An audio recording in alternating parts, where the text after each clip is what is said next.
오늘 본문은 이삭과 그랄 왕 아비멜렉 간의 평화 조약 체결 내용입니다.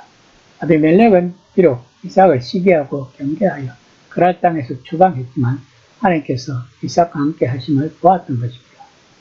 뿐만 아니라 아비멜렉은 아브라함과 언약을 맺은 바 있는 그의 아비로부터도 하나님의 전능하심에 대해 들었을 것입니다. 그러한 이유로 그는 하나님의 보호를 받는 이삭과의 충돌을 원치 않았고 마침내 자신을 낮추어 이삭에게 찾아와 평화조약 체결을 제의하기 이른 것입니다. 우리는 여기서 고대 근동에 대한 전쟁 문화에 대해 알아야 합니다. 그 당시 전쟁은 신들의 전쟁으로 생각했다고 합니다. 즉 자신들이 전쟁에서 이기면 자신들이 믿는 신이 이겼다고 생각했다고 합니다. 그러므로 남유다가 바벨론에 망했을 때 자신들이 믿던 야훼가 바벨론이 믿던 말뚝 신에게 패배했다고 생각했던 것입니다. 이런 관점에서 보면 아비멜렉은 자신들이 믿는 우상들이 이삭이 예배하던 하나님에게 이기지 못함을 알았을 것입니다. 그래서 평화 협상을 체결하기에 이른 것입니다. 아울러 아비멜렉은 자신들이 번번이 우겨서 이삭의 무리들이 팠던 우물을 빼앗았으니 무한히 두렵기도 했을 것입니다.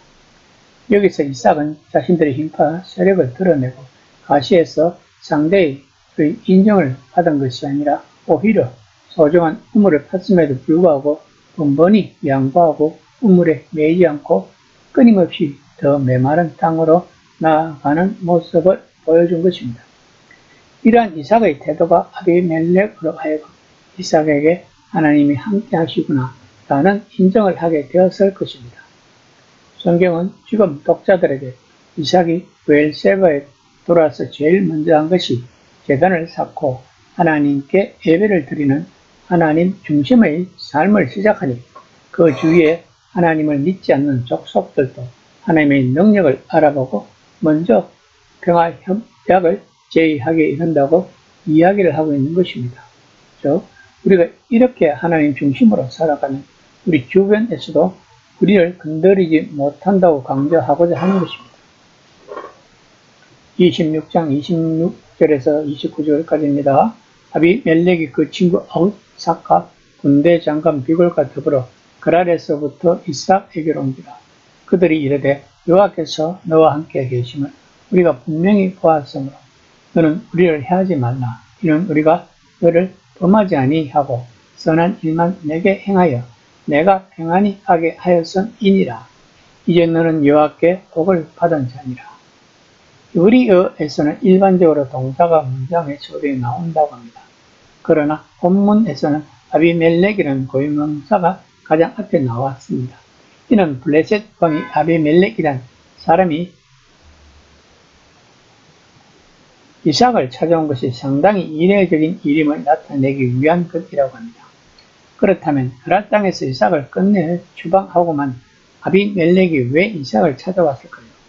아비멜렉은 분쟁을 피하고 끝까지 언니와 화평을 추구한 이삭의 인격과 그리고 거듭되는 양보에도 불구하고 계속 번영한 이삭을 살펴보면서 이삭에게 하나님이 계심을 알았기 때문이라고 본문은 말하고 있습니다. 본문에 나오는 친구 아웃삿에서 친구란 의미는 공식 직명으로 고문, 왕의 좋은 자로 이해할 수 있습니다. 또한 비골은 아브라함과 동맹 맺을 때 있었던 군대 장관과 같은 이름입니다.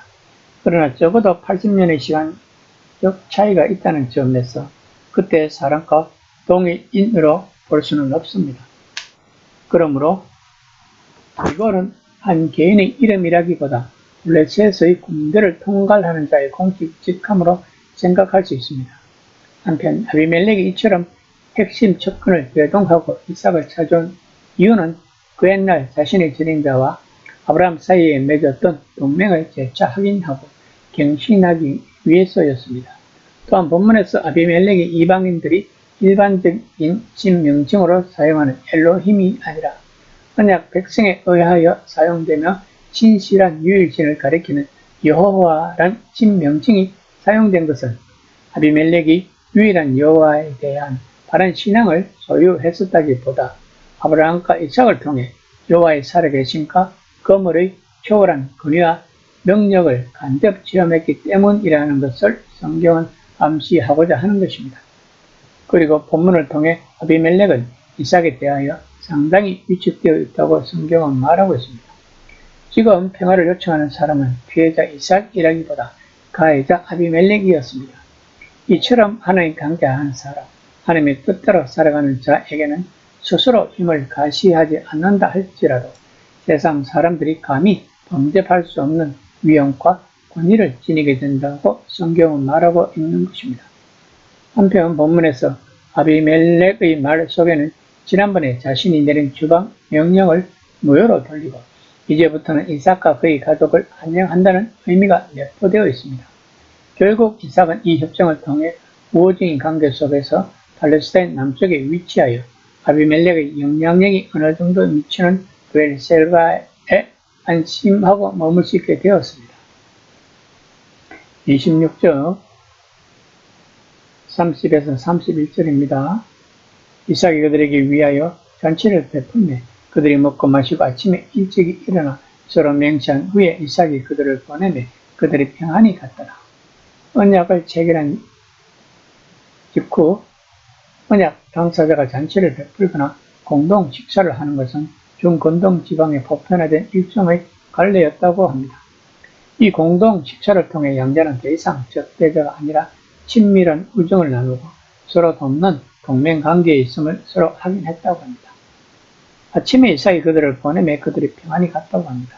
본문에서 말하는 평안의 원어의 의미는 단지 그들이 안전하게 돌아갔다는 의미만이 아니라 마음속에 단 하나의 불만도 가지지 않았다는 의미라고 합니다. 이는 히브리어 샬롬이 단순히 외부적인 분쟁이 없어진 상태뿐만 아니라 분쟁의 씨앗이 될 만한 어떠한 작은 문제도 남기지 않고 완전히 해결된 상태를 나타낸다는 점에서 확인이 되는 것입니다. 이뤄볼 때 과거 아비멜렉은 이삭에게 구원을 주었지만 이제 하나님의 사람 이삭은 아비멜렉에게 평안을 주었음을 알 수 있습니다. 26장 32절에서 33절입니다. 그날에 이삭의 종들이 자기들이 판 우물에 대하여 이삭에게 와서 알리어 이르되 우리가 물을 얻었나이다 하며 그가 그 이름을 세바라 한지라. 그러므로 그 성읍 이름이 오늘까지 브엘세바더라. 본문에서 그날은 바로 그날을 강조하는 표현으로서 계약을 맺고 아비멜렉이 떠났던 날과 동일한 날을 가리킵니다. 이 말 속에는 하나님의 은혜가 즉각적으로 주어졌음을 암시되고 있습니다. 즉 하나님은 끝까지 합평을 추구하며 마침내 하나님께 영광을 돌린 이삭으로 하여금 더 이상 물로 인한 걱정을 하지 않도록 아비멜렉과 평화를 이룬 바로 그날 종들이 팠던 우물에서 물길이 솟아오르게 하셨다고 성경은 강조하고 있는 것입니다. 또한 맹세의 우물이란 뜻을 가진 브엘세바는 이미 아브라함 때부터 등장합니다. 이는 이 우물이 이미 아브라함 때 팠던 것인데 이삭 때에 그곳 물줄기가 일시적으로 메말랐다가 이삭이 아비멜렉과 맹세한 이후 다시 힘있게 솟아났음을 보여줍니다. 이삭은 이를 기념하여 다시 브엘세바라 이름 지은 것입니다. 이삭이 그라를 떠나고 없는 상태인데 왜 굳이 떠난 사람을 찾아왔을까요? 이 문제의 실마리는 아비멜렉의 친구인 아우삿이란 사람에게 있습니다. 군대 장관뿐 아니라 조언자인 아우삿까지 대동하고 여기까지 온 것을 보면 아비멜렉이 이삭을 박대에서 내쫓은 후 그랄 땅에 계속적인 어려움이 있었던 것 같습니다. 그래서 아비멜렉은 친구인 아우삿에게 그 원인을 물었고 아우삿은 그가 하나님을 섬기는 이삭을 내쫓았기 때문이라고 설명을 해준 것 같습니다. 만약 이삭이 그랄에 있을 때 우물로 인하여 그곳 사람들과 다투었다면 어떻게 되었을까요? 그곳 사람들이 이삭을 하나님을 섬기는 사람으로 존경을 했을까요? 마태복음 5장 9절입니다. 합평케 하는 자는 복이 있나니 저희가 하나님의 아들이라 일컬음을 받을 것이며 이 시간 나는 과연 이삭과 같이 이웃에 화평을 주어 하나님께 영광을 돌리는 삶을 살고 있는지 한번 생각해 보는 시간이 되었으면 합니다.